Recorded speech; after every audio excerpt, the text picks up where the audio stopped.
اما بعد فاعوذ باللہ من الشیطان الرجیم بسم اللہ الرحمن الرحیم۔ ہمارا پارہ نمبر 21 یہاں پہ دوسرا جز ہے اس کا سورہ سجدہ سے یہاں سے سٹارٹ ہو رہا ہے۔ سورہ سجدہ کا تعارف کچھ اس طرح سے ہے۔ سورہ سجدہ اس سورت کا مرکزی موضوع اسلامی بنیادی عقائد یعنی توحید پہ ہے۔ آپ صلی اللہ علیہ وآلہ وسلم کی رسالت اور آخرت کا اثبات ہے۔ نیز جو عرب کے ان عقائدوں پہ مخالفت کرتے تھے، اس صورت میں ان کے اعتراضات کا جواب دیا گیا ہے اور ان کا انجام بھی بتایا گیا ہے۔ چونکہ اس صورت کی آیت نمبر 15 سجدے کی آیت ہے، یعنی جو شخص اس کی تلاوت کرے گا، اسے سنے، اس پر سجدہ تلاوت واجب ہے، اس لیے اس کا نام نیز السجدہ یا قلم سجدہ یا صرف سورہ سجدہ رکھا گیا ہے۔ صحیح بخاری کی ایک حدیث میں آپ صلی اللہ علیہ وآلہ وسلم جمعے کے دن نماز فجر کی پہلی رکعت میں بکثرت یہ سورت پڑھا کرتے تھے، اور مسند احمد کی روایت سے ہے کہ ایک حدیث میں ہے کہ آپ رات کو سونے سے پہلے 2 سورتوں کی تلاوت ضرور فرماتے تھے، ایک سورہ السجدہ اور دوسری سورہ ملک کی۔ سورہ سجدہ کی 30 آیتیں ہیں اور یہ سورت مکی ہے۔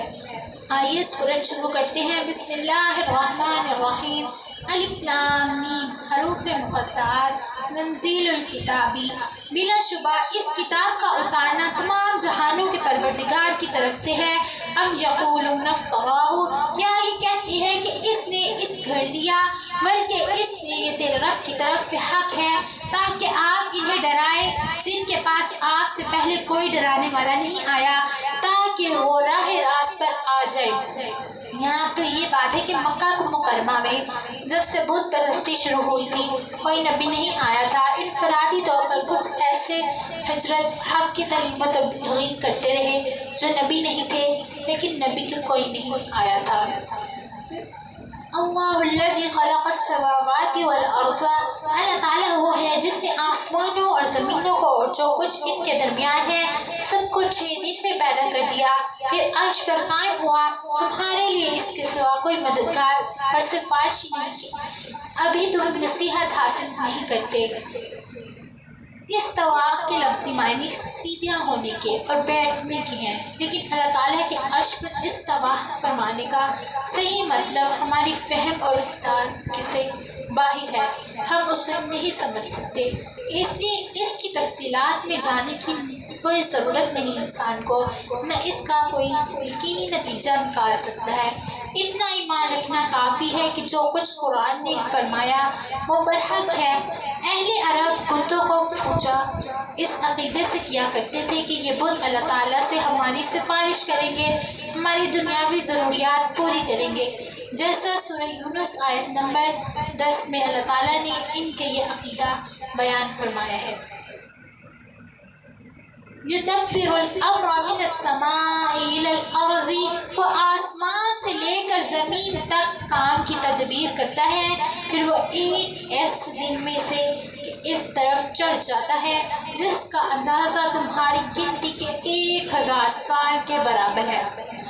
یعنی کہ اللہ تعالیٰ کے نزدیک ایک دن کے 1000 سال کے برابر ہونے کا یہ مطلب ہے۔ اس کی صحیح تشریح تو اللہ تعالیٰ کو ہی معلوم ہے، اور حضرت عبداللہ بن عباس رضی اللہ تعالیٰ عنہ سے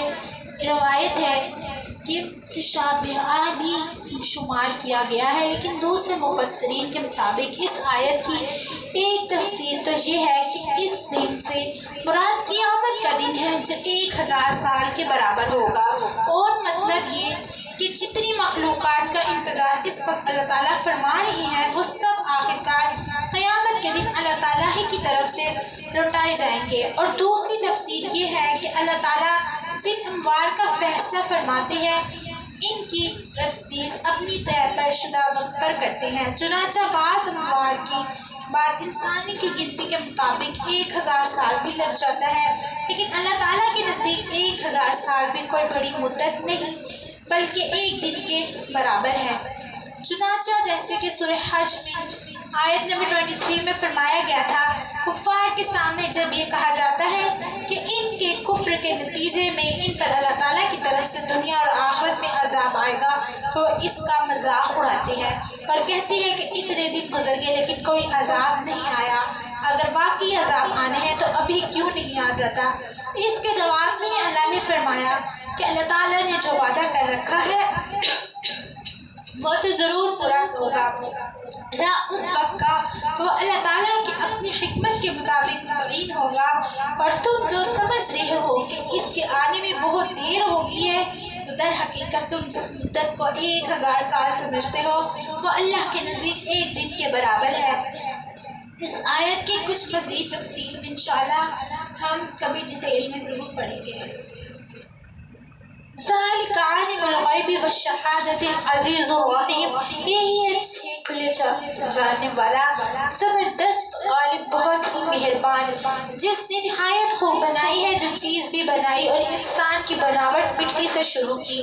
ثم جعل،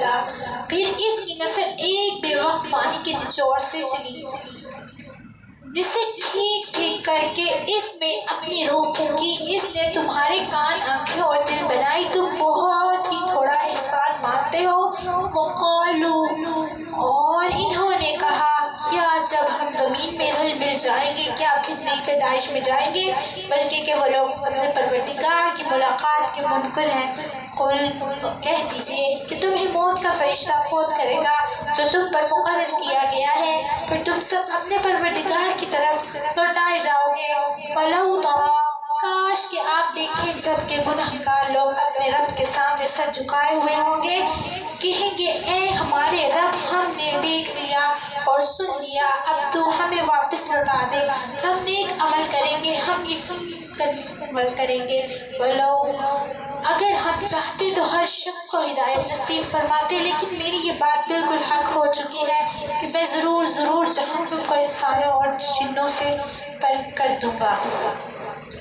اب تم اپنے اس دن کی ملاقات کی فرمائشوں کا دین کا مزہ چکھو، ہم نے بھی تمہیں بلا دیا، اور اپنے کیے ہوئے عمل سے ابتدائی عذاب کا مزہ چکھو۔ انما یؤمن بآیاتنا الذین اذا ذکروا بها، سجدے والی آیت ہے یہ، ہماری آیتوں پر وہی ایمان لاتے ہیں جنہیں جب کبھی ان سے نصیحت کی جاتی ہے تو وہ سجدے میں گر پڑتی ہیں اور اپنے رب کے حمد کے ساتھ اس کی تسبیح پڑھتے ہیں اور تکبر نہیں کرتے۔ تتجافا، ان کی کروٹیں اپنے بستروں سے الگ رہتی ہیں، اپنے رب کو خوف اور امید کے ساتھ پکارتے ہیں، اور جو کچھ ہم نے انہیں دے رکھا ہے وہ خرچ کرتے ہیں۔ فلا تعلم نفس ما،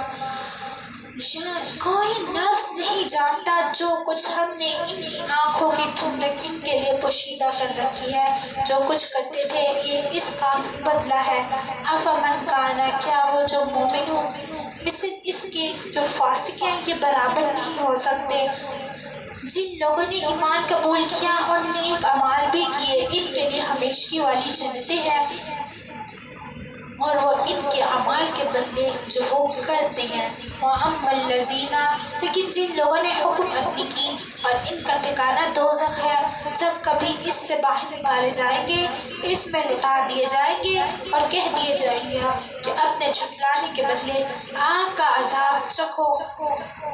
بلا یقین ہم نے انہیں قریب کے چھوٹے سے بعض عذاب سے بڑے عذاب کے سوا چکائے ہیں تاکہ وہ لوٹ آئے۔ وَمَنْ أَظْلَمُ، اس سے بڑھ کر ظلم کون سا ہے جسے اللہ تعالیٰ کی آیتوں سے وضع کیا گیا پھر بھی اس نے ان سے منہ پھیر لیا۔ یقین مانو کہ ہم بھی گنہگاروں سے انتقام لینے والے ہیں۔ وَلَقَدْ آتَيْنَا مُوسَى الْكِتَابَ، بے شک ہم نے موسیٰ کو کتاب دی، بس آپ کو ہرگز اس کی ملاقات میں شک نہ کرنا چاہیے، اور ہم نے اسے بنی اسرائیل کی ہدایت کا ذریعہ بنایا ہے۔ وَجَعَلْنَا مِنْهُمْ، اور جب ان لوگوں نے صبر کیا تو ہم نے ان میں ایسے پیشوا بنائے جو ہمارے حکم سے لوگوں کو ہدایت کرتے تھے اور وہ ہماری آیتوں پر یقین رکھتے تھے۔ إِنَّ رَبَّكَ هُوَ يَفْصِلُ، آپ کا رب ان کے درمیان باتوں کا فیصلہ قیامت کے دن کرے گا جن میں وہ اختلاف کر رہی ہیں۔ اولم، کیا اس بات نے بھی انہیں ہدایت نہیں دی کہ ہم نے ان سے پہلے بہت سی امتوں کو ہلاک کر دیا جن کے مکانوں میں یہ چل پھر رہے تھے، اس میں تو بڑی نشانیاں ہیں، کیا پھر بھی یہ نہیں سنتے؟ اولم یروا، کیا یہ نہیں دیکھتے کہ ہم اپنی غیر آباد زمین کی طرف بہا کر لے جاتے ہیں، پھر اس سے ہم کھیتیاں نکالتے ہیں جیسے ان کے چپاہے اور یہ خود کھاتے ہیں، کیا پھر بھی یہ نہیں دیکھتے؟ وَمَن یقولون، اور کہتے ہیں کہ یہ فیصلہ کب ہوگا، تم سچے ہو تو جواب دیں کہ فیصلے والے دن ایمان لانا بے ایمان کو کچھ کام نہ دے گا اور نہ انہیں ڈھیل دی جائے گی۔ اب آپ ان کا خیال چھوڑ دیں اور منتظر، یہ بھی منتظر ہے۔ آگے سورہ الاحزاب شروع ہو رہی ہے۔ سورہ احزاب کی 73 آیت ہے اور اس کا تعارف کچھ اس طرح سے ہے۔ یہ سورت حضور صلی اللہ علیہ وآلہ وسلم کے مدینہ منورہ کی ہجرت فرمانے کے بعد چوتھے اور پانچویں سال کے درمیان نازل ہوئی۔ اس کے پس منظر میں 4 واقعات خصوصی اہمیت رکھتے ہیں جن کا حوالہ اس سورت میں آیا ہے۔ ان کے 4 واقعات کا مختصر تعارف یہ ہے کہ پہلا واقعہ جنگ احزاب کا ہے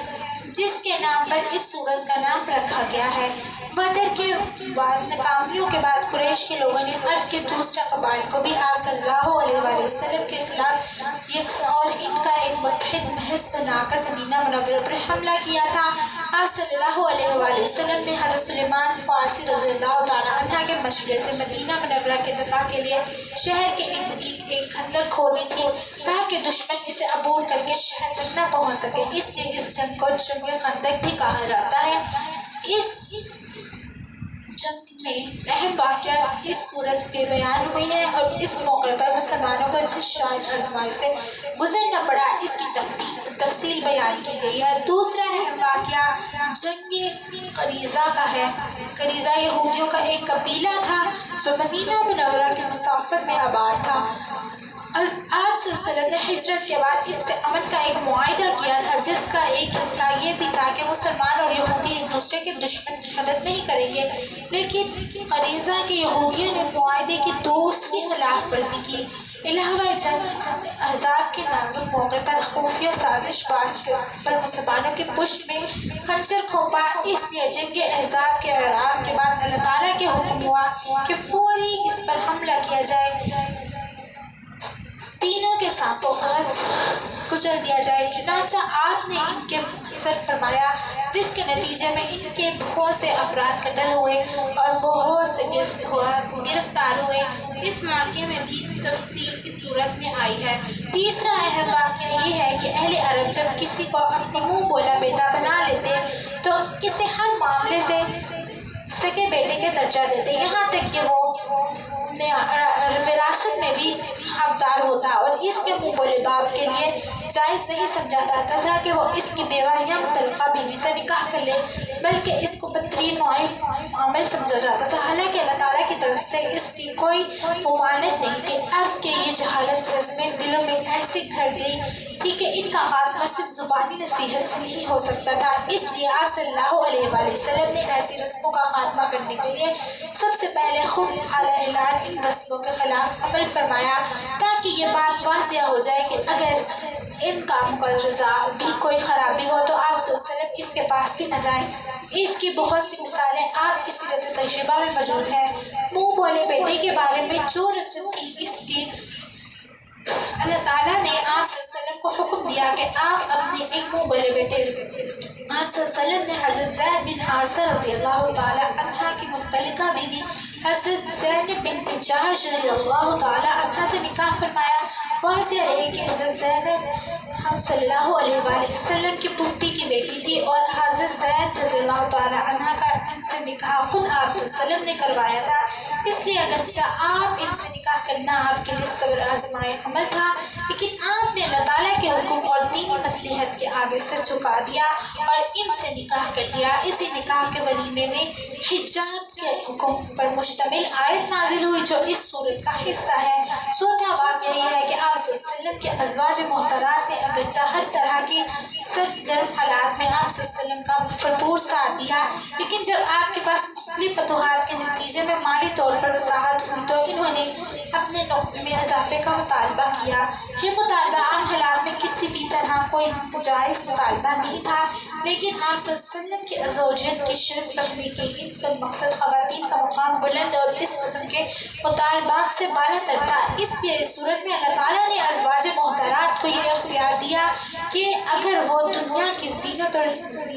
چاہیں تو آپ صلی اللہ علیہ وسلم انہیں اعزاز و اکرام کے ساتھ علیحدہ کرنے کو تیار رہیں، اور اگر وہ پیغمبر صلی اللہ علیہ وآلہ وسلم کے ساتھ رہنا چاہیں اور آخرت کے انعامات کی طلبگار ہیں تو پھر کسی قسم کے مطالبے ان کو زیب نہیں دیتے۔ چونکہ حضرت زینب رضی اللہ تعالیٰ عنہ سے نکاح کے واقعے پر کفار اور منافقین نے آپ صلی اللہ علیہ وسلم کے خلاف اعتراضات کیے تھے، اس لیے اس صورت میں آپ صلی اللہ علیہ وسلم کا مقابلہ بلند بنایا گیا ہے، اور آپ صلی اللہ علیہ وسلم کی تنظیم اور تکریم اور اطاعت کا حکم دے کر یہ واضح فرمایا گیا ہے کہ آپ جیسے عظیم شخصیت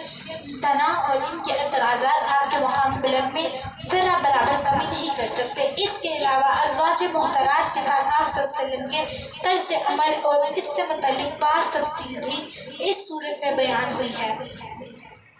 آئیے سورہ شروع کرتے ہیں۔ بسم اللہ الرحمن الرحیم۔ یا ایھا النبی اتقوا اللہ، اے نبی اللہ تعالیٰ سے ڈرتے رہیے اور کافروں اور منافقوں کی باتوں میں نہ آ جانا۔ اللہ تعالیٰ بڑے علم والا اور بڑی حکمت والا ہے۔ واتبعوا،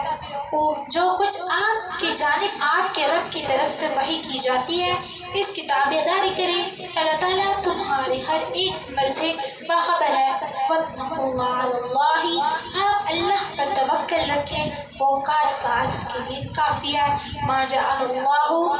کسی آدمی کے سینے میں اللہ تعالیٰ نے دو دل نہیں رکھے اور اپنی جان بیویوں کو تم ماں کہہ بیٹھتے ہو،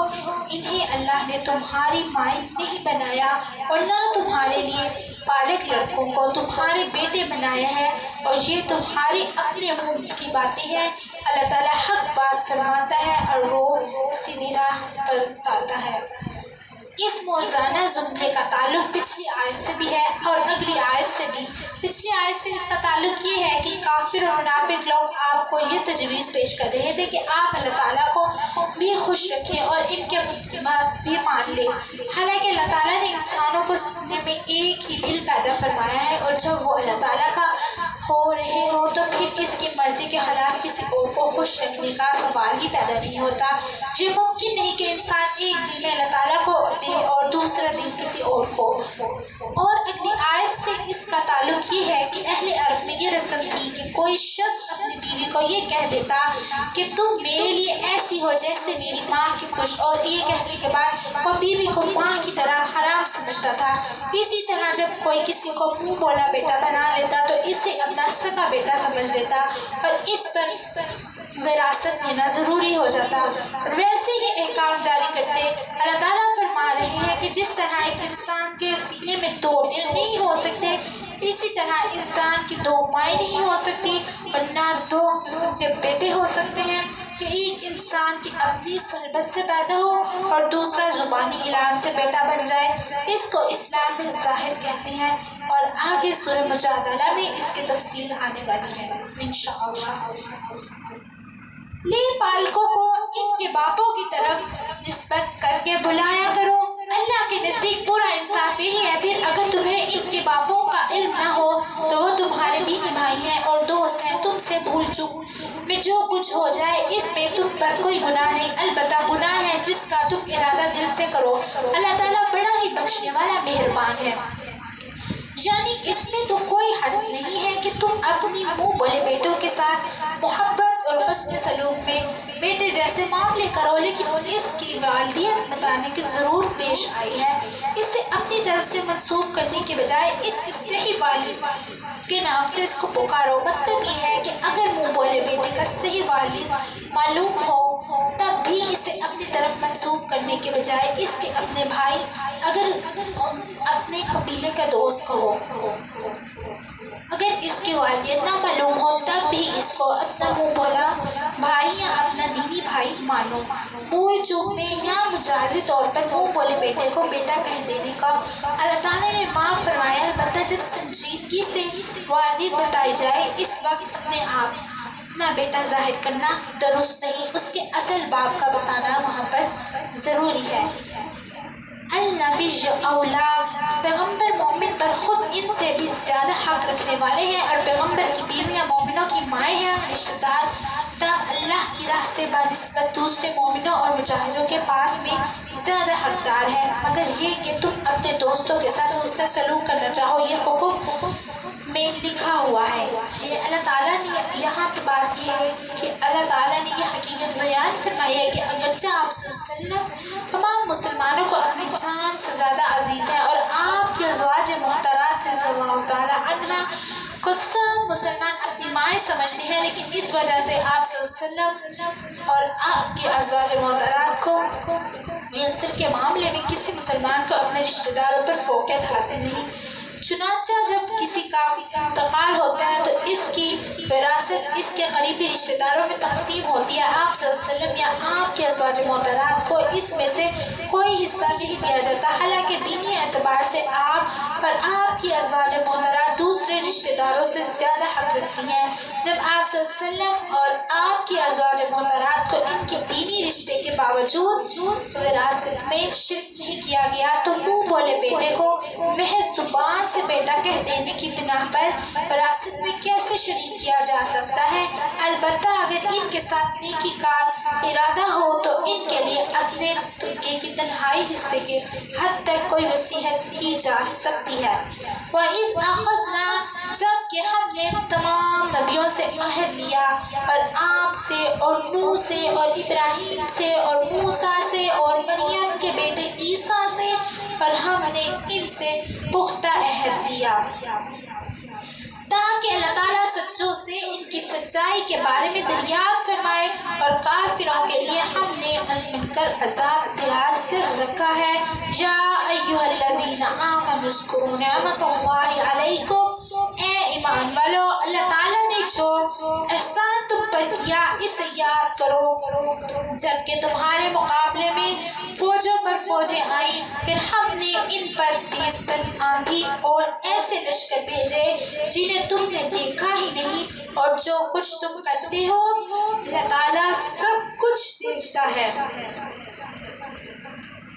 اذا جاؤکم، جبکہ تمہارے پاس اوپر سے اور نیچے سے چڑھ آئے، اور جبکہ آنکھیں پتھرا گئی اور کلیجے منہ کو آ گئے، اور تم اللہ تعالیٰ کی نسبت طرح طرح کے گمان کرنے لگے۔ یہاں پہ غزوہ احزاب کی بات ہو رہی ہے، مسلمانوں کے ارد گرد ان کے دشمن جمع ہو گئے تھے، یہی مومن آزمائے گی اور پوری طرح وہ جھٹلائیں گے۔ وَإِذْ يَقُولُ الْمُنَافِقُونَ، اور اس وقت منافق اور وہ لوگ جن کے دلوں میں روک تھا کہنے لگے اللہ تعالیٰ اور اس کے رسول نے ہم سے محض دھوکہ فریب کیا ہے، وعدہ کیا تھا۔ وَإِذْ قَالَتْ، اس ہی کی ایک جماعت نے ہانک لگائی، اے مدینہ والو تمہارے لیے ٹھکانہ نہیں، چلو لوٹ جاؤ، اور ان کی اور ایک اور جماعت کہنے لگی، نبی صلی اللہ علیہ وآلہ وسلم سے اجازت مانگنے لگی، ہمارے گھر غیر محفوظ ہیں، حالانکہ وہ غیر محفوظ نہ تھے، ان کا پختہ ارادہ بھاگ کھڑے ہونے کا تھا، اور اگر مدینہ کی طرف اس نے ان پہ داخل کیے جاتے پھر ان سے فتنہ طلب کیا جاتا تو یہ ضرور اسے برپا کر دیتے اور نہ لڑتے مگر تھوڑی مدت۔ وَلَقَدْ قَالُوا، اس نے پہلے تو انہیں اللہ سے وعدہ کیا تھا بیک نہ پھیریں گے، اور اللہ تعالیٰ سے کیے ہوئے وعدے کی باز پر ضرور ہوگی۔ کُلًّا، کہہ دیجئے کہ تم موت سے یا خوف قتل سے بھاگو تو یہ بھاگنا تمہیں کچھ بھی کام نہ آئے گا، اور اس وقت تم بھی کم فائدہ اٹھاؤ گے۔ کل من، پوچھا تو کہیں گے اللہ تعالیٰ تمہیں کوئی برائی پہنچائے گا یا تم کوئی فضل کرنا چاہو تو ان کو جو تمہیں بچا سکے، اپنے لیے محض اللہ تعالیٰ کی نہ کوئی حمایتی پائیں گے نہ مددگار۔ قد یعلم اللہ، اللہ تعالیٰ تم میں سے انہیں جانتا ہے جو دوسروں کو روکتے ہیں اور اپنے بھائی بندوں سے کہتے ہیں کہ ہمارے پاس چلے آؤ، اور کبھی ہی لڑائی میں آ جاتے ہیں، تمہاری مدد میں بخیل ہے۔ پھر جب خوف و دہشت کا موقع آ جائے تو آپ انہیں دیکھیں کہ آپ کی طرف نظریں جماتے ہیں اور ان کی آنکھیں اس طرح گھومتی ہیں جیسے اس شخص جیسی پر موت کی وشا طاری ہو۔ جب پھر خوف جاتا رہتا ہے تو تم پر پر اپنی تیز زبانیوں سے بڑی باتیں بناتے ہیں، مال کے بڑے حصے رزق میں ہیں، ایمان لا ہی نہیں ہے۔ اللہ تعالیٰ نے ان کے تمام اعمال نابود کر دیے ہیں اور اللہ تعالیٰ پر یہ بہت ہی آسان ہے۔ یحسبون الاحزاب، سمجھتے ہیں کہ اب تک لشکر چلنے نہیں، اگر فوجیں آ جائیں تو تمہارے کیا کریں گے؟ اے کاش وہ صحرا میں دبائے نشانیوں کے ساتھ ہوتے، تمہاری خبر دریافت کیا کرتے، اگر وہ تمہیں میں موجود ہوتے نہ لڑتے مگر برے نام۔ لقد کان لکم، یقیناً تمہارے لیے رسول اللہ میں عمدہ نمونہ ہے، ہر ایک شخص کے لیے جو اللہ تعالیٰ کی اور قیامت کے دن کی توقع رکھتا ہے اور بکثرت اللہ تعالیٰ کی یاد کرتا ہے۔ وَلَمَّا رَأَى الْمُؤْمِنُونَ الْأَحْزَابَ، اور ایمانداروں نے جب لشکروں کو دیکھا کہہ اٹھے، نہیں ہے کا وعدہ ہمیں اللہ تعالیٰ نے اور اس کے رسول نے دیا تھا، اور اللہ تعالیٰ اور اس کے رسول نے سچا فرمایا اور ان کے ایمان میں اور شفا فرمائی، برداری میں اور اضافہ کر دیا۔ من المؤمنین، مومنوں میں لوگ بھی ہیں جنہوں نے جو عہد اللہ تعالیٰ سے کیا تھا انہیں سچا کر دکھایا، بعض نے تو اپنا عہد پورا کر دیا اور بعض نے منتظر ہیں اور انہوں نے کوئی تبدیلی نہیں کی۔ لیجزی اللہ، تاکہ اللہ تعالیٰ سچوں کو ان کی سچائی کا بدلہ دے اور اگر چاہے تو منافقوں کو سزا دے یا ان کی توبہ قبول فرمائے۔ اللہ تعالیٰ بڑا ہی بخشنے والا، بہت ہی مہربان ہے، اور اللہ تعالیٰ ان کافروں کو غصے میں بھرے ہوئے لٹائے گا۔ انہوں نے کوئی فائدہ نہیں پایا اور اس جنگ میں اللہ تعالیٰ خود ہی مومنوں کو کافی ہوگا۔ اللہ تعالیٰ بڑی قوتوں والا اور غلبے والا ہے۔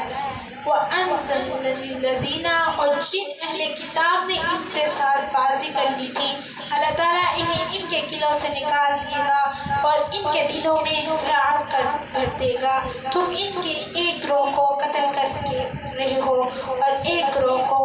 قیدی بنا رہے ہو، اور اس نے تمہیں ان کی زمینوں کا اور ان کے گھروں اور ان کے مالوں کا وارث کر دیا، اور اس زمین کا بھی جس کو تمہارے قدموں نے رون دیا نہیں۔ اللہ تعالیٰ ہر چیز پر قادر ہے۔ یا ایھا النبی، اے نبی اپنی بیویوں سے کہہ دو کہ اگر تم زندگانی دنیاوی اور زینت دنیا چاہتی ہو تو آؤ میں تمہیں کچھ دیر دوں اور تمہیں اچھائی کے ساتھ رخصت کر دوں، اور اگر تمہیں مراد اللہ اور اس کا رسول اور آخرت کا گھر ہے تو تم میں سے نیک کام کرنے والیوں کے لیے اللہ تعالیٰ نے بہت زبردست اجر رکھ چھوڑا ہے۔ اے نبی کی بیویوں، تم میں سے جو بھی کھلی بے حیائی کرے گی اس سے دوہرا دوہرا عذاب دیا جائے گا، اور اللہ تعالیٰ کے نزدیک یہ بہت سی صحیح بات ہے۔ یہاں پر ہمارا پارہ مکمل ہو رہا ہے، انشاءاللہ ہم کل اگلا پارہ شروع کریں گے۔ ہم نے اس میں جو بھی پڑھا اللہ تعالیٰ اس پر عمل کرنے کی توفیق عطا فرمائے، اور جو سنا ہے اس کو سمجھنے کی اور اس کو اپنی زندگی میں جو کام ہمیں کرنے چاہیے وہ کرنے کی توفیق عطا فرمائے، اپنی زندگی میں ہمیں اس کو کرنے کی، اور ہمارے تمام کام اللہ تعالیٰ کی رضامندی سے ہوں، اور ہم اللہ تعالیٰ کے حکم کے خلاف کوئی کام نہ کریں، ہم کا ہر کام اللہ تعالیٰ کے حکم کی مرضی سے کریں، اور جو اللہ تعالیٰ نے ہمیں جن کاموں سے منع کیا ہے اللہ تعالیٰ ہمیں ان سے بچنے کی توفیق عطا فرمائے، آمین۔ وآخر دعوانا ان الحمد للہ رب العالمین۔ السلام علیکم ورحمۃ اللہ وبرکاتہ۔